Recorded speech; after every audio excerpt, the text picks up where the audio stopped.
First question देखिए, manager salary details are to be hidden from employee table. Manager की जो salary है वो क्या है, एम्प्लॉय की टेबल से हाइड है। बाकी सारी एम्प्लॉय की सैलरी तो शो हो रही है, एम्प्लॉय की डिटेल शो हो रही है, मैनेजर की भी सारी डिटेल शो हो रही है, पर उसकी सैलरी शो नहीं हो रही है। दिस टेक्निक इज कॉल्ड, इस टेक्निक को हम क्या कहते हैं? Conceptual level data hiding, physical level data hiding, external level data hiding या लॉजिकल लेवल डेटा हाइडिंग। तो देखिए इस तरह का क्वेश्चन आपको इस तरह के एग्जाम के अंदर आपको हमेशा मिल जाएगा। तो देखिए आप ये ध्यान से समझ लीजिए।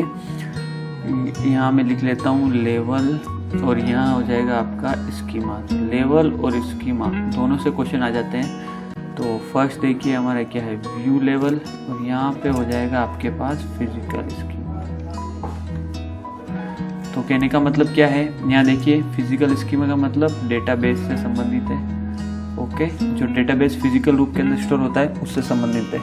ओके, फिर देखिए लॉजिकल का मतलब क्या है, क्वेरी फायर करना, कंसेप्चुअल या लॉजिकल। और एक्सटर्नल का मतलब क्या है, यूजर व्यू। ओके, तो देखिए जब कभी भी यूजर किसी एप्लीकेशन को एक्सेस करेगा तो वो कहाँ से करेगा, इस लेवल से। कहाँ से करेगा, व्यू लेवल से, या स्कीमा के रूप में आप बोल सकते हैं एक्सटर्नल स्कीमा। ओके, उसके बाद जो बीच में इंटरमीडिएटरी फेस होती है उसे हम क्या बोलते हैं, लॉजिकल लेवल, जिसके अंदर क्या होता है, क्वेरी रिटर्न होती है। और जहाँ पर लास्ट में फिजिकल डेटाबेस के अंदर जहाँ पे डेटा स्टोर रहता है, ओके, फिजिकल डिवाइस जिसके अंदर डेटा स्टोर रहता है उसे हम क्या बोलते हैं, फिजिकल लेवल या फिजिकल स्कीमा। तो अब क्वेश्चन क्या पूछा है, salary details is hidden from employee table. तो अब ये जो एम्प्लॉय टेबल दिख किसे रही है, किसे दिख रही है, यूजर को दिख रही है ना भाई। यूजर क्या देख सकता है, यूजर तो डायरेक्ट जो आप जो पैनल दे रहे हो कौन सा, व्यू लेवल वाला, वही देख सकता है ना। यूजर तो यहाँ देख सकता है बीच में क्या क्वेरी फायर हो रही है और डेटा कहाँ से आ रहा है उसको क्या लेना देना। यूजर हमेशा व्यू लेवल के ऊपर रहता है। ओके, तो दिस टेक्निक इज कॉल्ड, इस टेक्निक को हम क्या बोलते हैं, यहाँ पे देखिए कंसेप्चुअल लेवल डेटा हाइडिंग नहीं, कंसेप्चुअल लेवल क्या होता है, इंटरमीडिएटरी फेस होता है। यहाँ देखिए लॉजिकल लेवल या कंसेप्चुअल। फिर देखिए फिजिकल लेवल डेटा हाइडिंग नहीं, फिजिकल रूप के अंदर डेटा हाइड हो ही नहीं रहा है। फिजिकल लेवल के ऊपर तो उस एम्प्लॉय की टेबल के अंदर तो सैलरी रहेगी। ओके, तो ये भी नहीं है। फिर देखिए लॉजिकल लेवल डेटा हाइडिंग, तो लॉजिकल और कंसेप्चुअल आप एक ही बोल सकते हैं। नेक्स्ट देखिए external level data hiding. Yes, जो हमारा आंसर वो क्या है, एक्सटर्नल लेवल डेटा हाइडिंग, या यहाँ पे ऐसा हो सकता था कि व्यू लेवल डेटा हाइडिंग, क्योंकि जो यूजर देख रहा है वो कहाँ से देख रहा है, व्यू लेवल। तो जहाँ से वो देख रहा है वहां से डेटा हाइड हो रहा है, न कि क्वेरी बेस पे हो रहा है, न ही फिजिकल रूप में हो रहा है। तो इसका जो आंसर है वो क्या है, external level data hiding. Second question देखिए, uh network schema, uh network schema restrict to one to many relationship, permits many to many relationship, store data in a database, store data in a relation। तो देखिए सबसे पहले देखिए यहाँ पे बात किसकी आई, नेटवर्क की। तो हम नेटवर्क को ऐसे नहीं बोल सकते कि वो रेस्ट्रिक्ट करता है वन टू मेनी रिलेशनशिप में। ऐसा जरूर थोड़ी कि जैसे यहाँ पे कोई यूजर है, मान लिया ये क्लाइंट है और उसने सेंडर को, क्लाइंट बहुत सारी रिक्वेस्ट किसे कर सकता है, सेंडर को कर सकता है, जबकि सेंडर नहीं कर सकता, सेंडर सिर्फ एक ही क्लाइंट को कर सकता है। ऐसा तो हो ही नहीं सकता। तो फर्स्ट वाला ऑप्शन गलत है।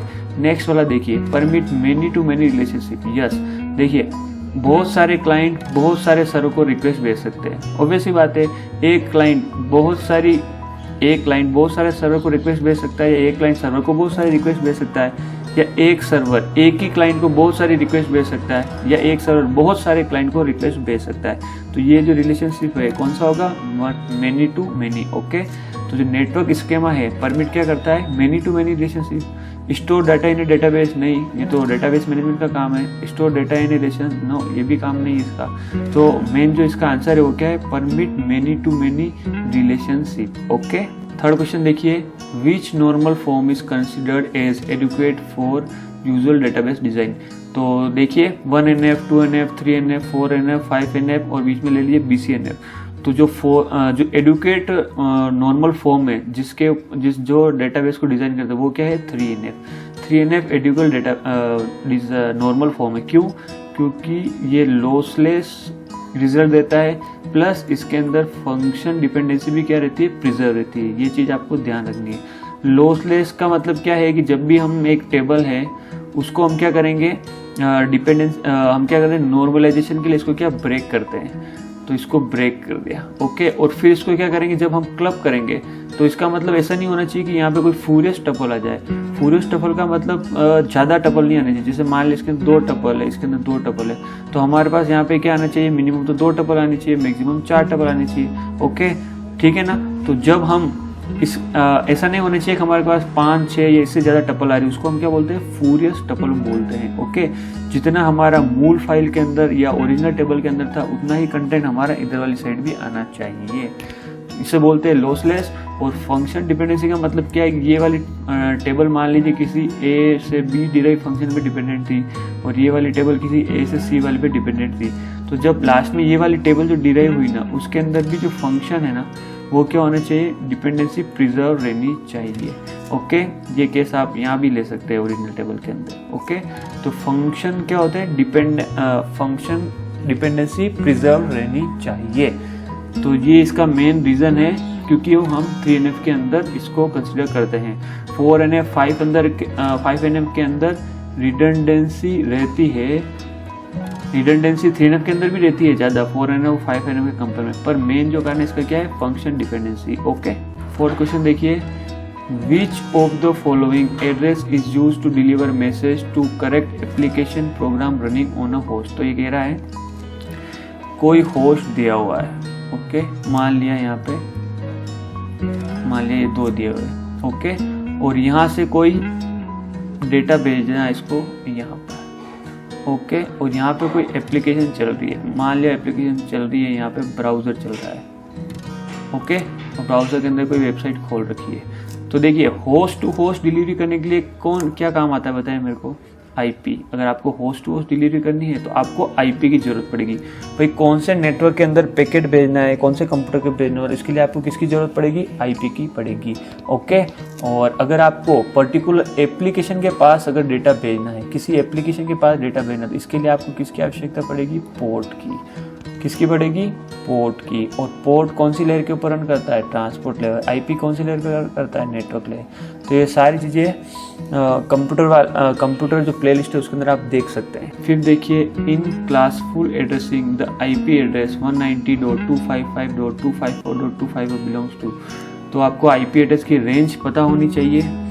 ओके, तो IP एड्रेस की रेंज क्या होती है, 1 से 126, 128 से 191, 192 से 223, 224 से 239 और 240 से 255। ये कौन सी क्लास हो गई, class A, class B, class C, class D और क्लास D।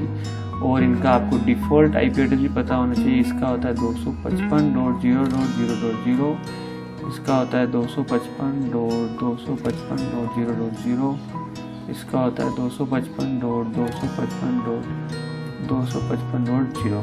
ओके, तो ये सारी चीज़ें मैंने आप जो मेरा चैनल है उसके अंदर कंप्यूटर नेटवर्क जो प्ले लिस्ट है उसके अंदर जाके देख सकते हैं। मैंने class A, class B, class C, class D, class E ये सारी चीज़ें पढ़ा रखी है। ओके, CIDR भी पढ़ा रखा है, क्लासफुल एड्रेसिंग भी पढ़ा रखी है, VLSN भी पढ़ा रखा है।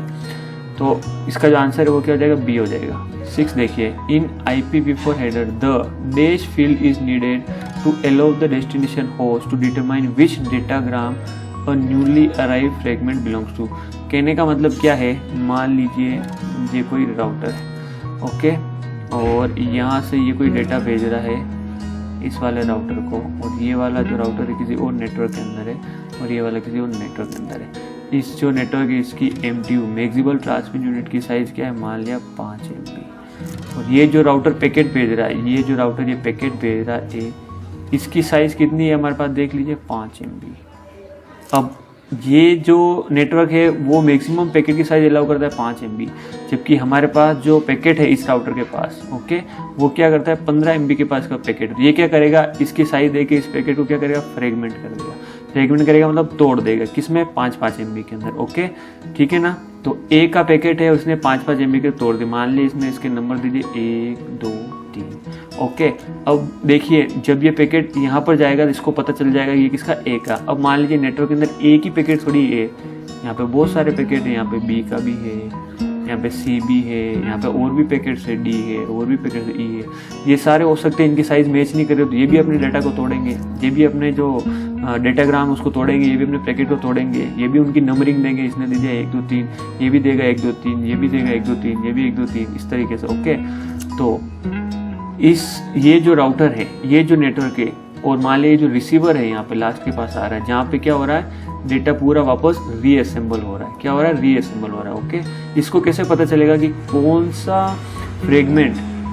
फ्रेगमेंट किस पैकेट से बिलोंग करता है, कौन सा फ्रेगमेंट किस पैकेट से बिलोंग करता है, इस रिसीवर को कैसे पता चलेगा। मान लिया ये एक भी आ गया, ये वाला भी एक आ गया, इसके बाद ये वाला, ये देखिए ये एक आ गया, इसके बाद ये 2 आ गया, इसके बाद ये 3 आ गया, तो ये तो इन तीनों को मैच करके भेज देगा रिसीवर के पास, जो डेटा क्या हो जाएगा, गलत हो जाएगा। ऐसा नहीं होना चाहिए।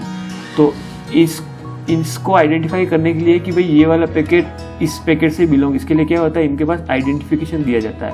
तो ये आइडेंटिफिकेशन कैसे किया, जैसे ये ए है, इसको आईडी दे दी कि ए आईडी तेरी है, ये बी आईडी इस पैकेट की, ये सी आईडी इस पैकेट की, ये डी आईडी इस पैकेट की, ये ई आईडी इस पैकेट की। तो इससे पहचान जाएगा कि जो इसके पास ये एक नंबर आया वो किसका आया, ए आईडी का आया।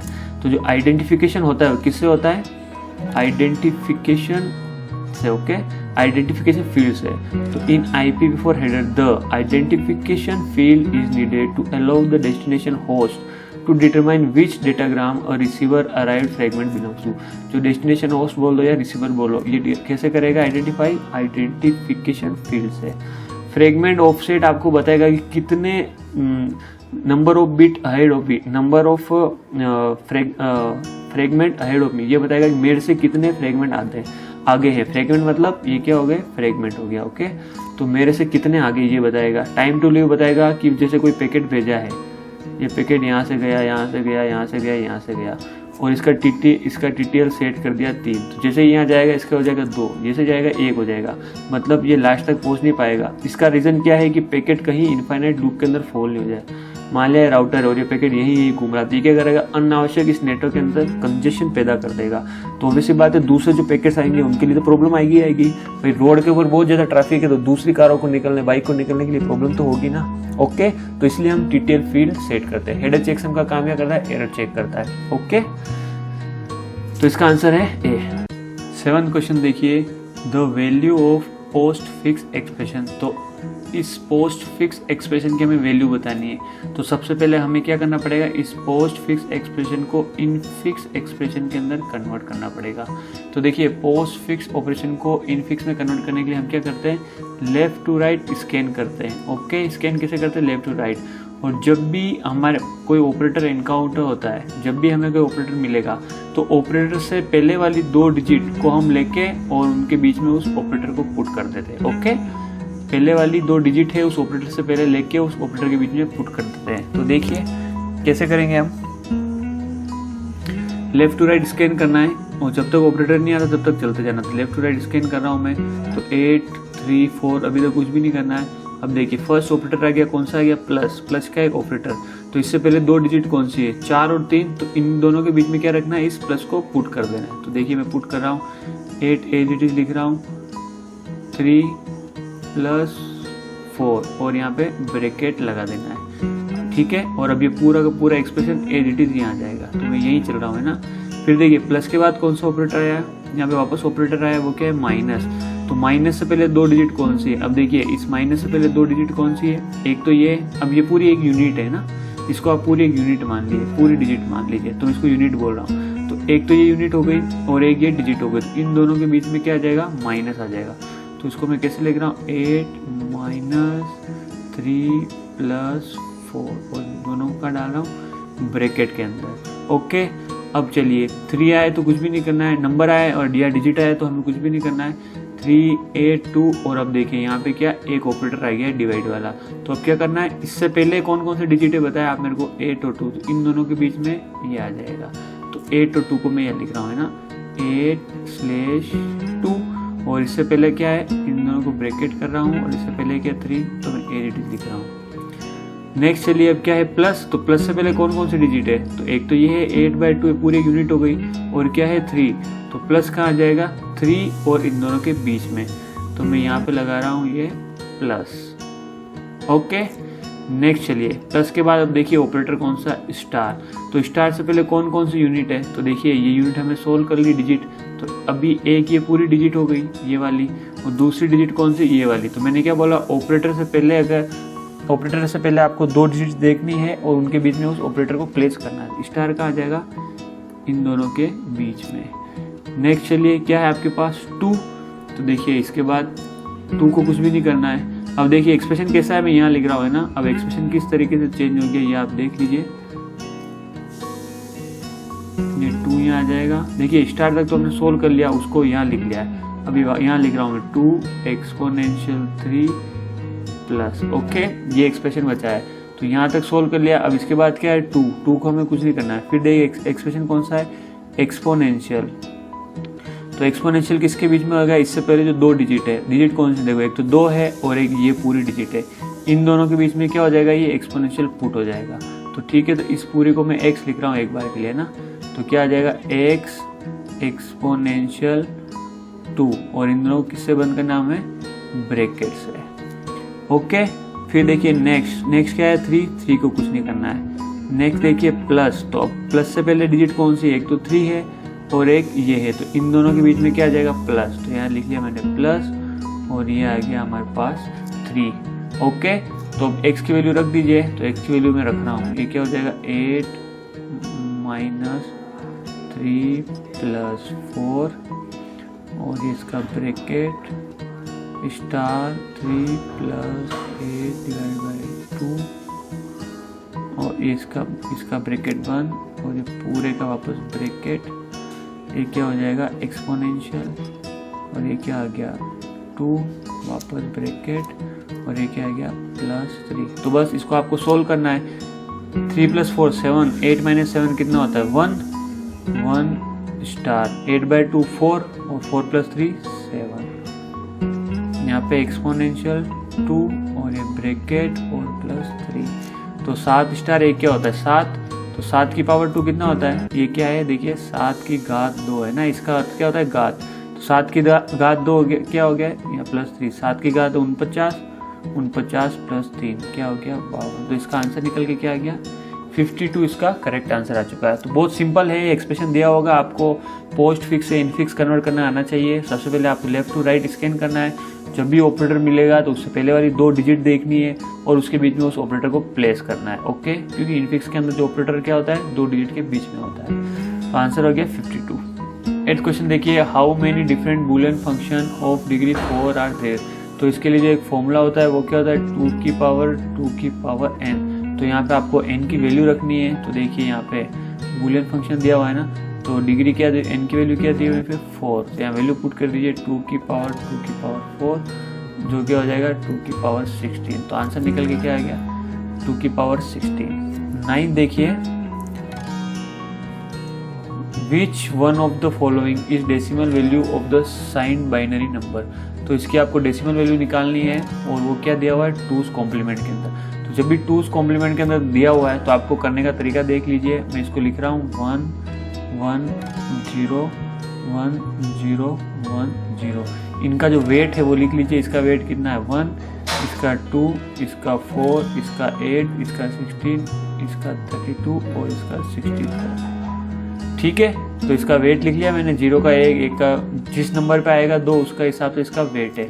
अब देखिए जो फर्स्ट वाला जो भी बीट है ना, उसकी जो वैल्यू हमेशा आपको माइनस में रखनी है। तो इसकी मैं वैल्यू क्या रखूँगा यहाँ पे -64, और इसके बाद जो भी बिट 1 है उनकी वैल्यू क्या रखनी है आपको प्लस। तो ये क्या हो जाएगा +32, 0 तो 0 ही रहेगा, +1 का क्या है 8, 0 0 +1 का क्या है 2। तो इन सबको ऐड कर दीजिए, ये क्या आ जाएगा -64 + 42। तो ये आ जाएगा, ये क्या हो जाएगा -22। तो आंसर क्या हो गया -22। इस तरह का क्वेश्चन आपको एग्जाम में मिलता है, और 2's कॉम्प्लीमेंट से रिलेटेड आंसर आपको जरूर मिलता है। 10 देखिए, when a mobile telephone physically moves from one to another cell, the base station transfer ownership to the cell getting strongest signal. This process is known. तो देखिए कहने का मतलब क्या है, सेल बोलते हैं यहाँ पे हेक्सागोनल को। किसको बोलते हैं हेक्सागोनल को, ओके। तो यहाँ पे मैं हेक्सागोनल बना लेते, थोड़ा ऐसे ही बन रहा है, ओके। और यहाँ पे एंटीना है या स्टेशन बोल सकते हैं जो इन्होंने बोल रखा है। कुल मिला के ये एक एरिया है जिसके अंदर इस एंटीना की रेंज इस तरीके से पहुंचती है, ये एक एरिया जिसके अंदर एंटीना की रेंज यहाँ तक है, और ये एक एरिया जिसके अंदर एंटीना की रेंज यहाँ तक है। तो देखिए, मान लिया आप पैदल जा रहे हैं किसी कार के अंदर, इस एरिया से इस एरिया को क्रॉस कर रहे हैं, तो क्या होगा, ये सिग्नल, इस एरिया का सिग्नल यहाँ तक ही रहेगा। ओके, और आपको इस एरिया के अंदर पहुंच के भी जिस भी आप बात कर रहे हैं किसी से, तो वो बात कंटिन्यू रखनी है ना। तो ये क्या करेगा, अपनी जो ओनरशिप है, इसकी जो ओनरशिप है वो कहाँ ट्रांसफर कर देगा, इस वाले स्टेशन को कर देगा। और जो ट्रांसफर होता है उसको हम क्या बोलते हैं, hand of, mobile hand of बोलते हैं इसको, क्या बोलते हैं, मोबाइल हैंड ऑफ। ओके, तो अगर आपको अच्छा लगा हो तो प्लीज़ वीडियो को लाइक करें, शेयर करें, चैनल को सब्सक्राइब करना ना भूलें। हम जो भी टेक्निकल चीज़ें देखेंगे वो डिटेल के अंदर ही देखेंगे। Thank you.